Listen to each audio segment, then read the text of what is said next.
Now, UL Solutions, obviously world-renowned for obviously the tech side of things, but you go beyond that, don't you? Can you tell me a bit more about the work you do in terms of shifting the kind of mindset?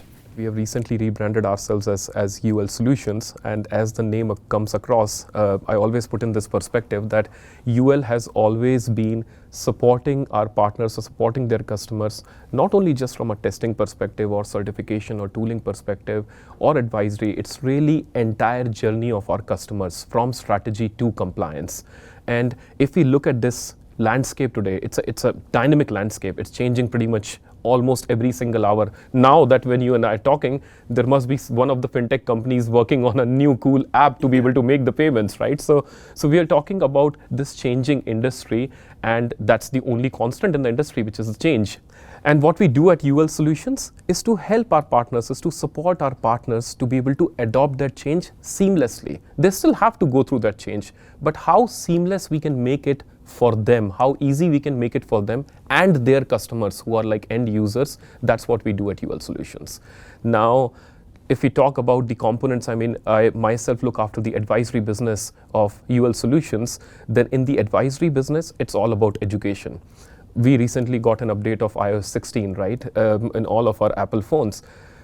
The best thing, or one of the best things that Apple is doing in that case, as soon as you install it, the first thing that pops up is, here is what new in iOS 16. And they keep on sending that notification of iOS 16 tools and tips and how to use that.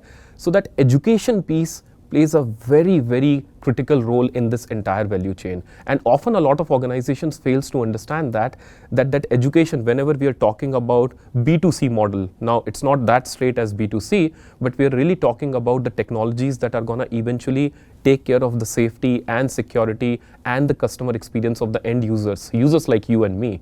And that's where that advisory, that education piece comes along. And then followed by how we can support it with the technology, how we can support it with testing and certification with our labs across the globe, and of course with our partnerships across the globe. And talking about a new standard, of course that new standard is going to impact the organizations in different geographies in a different way. And that's where we look forward to our different technology partnerships, where we can partner up to make sure that customers are still utilizing the technologies that they have been using with some updates, and then providing that advisory, that education piece within, so that they can get through compliance, they can get through testing and certification seamlessly.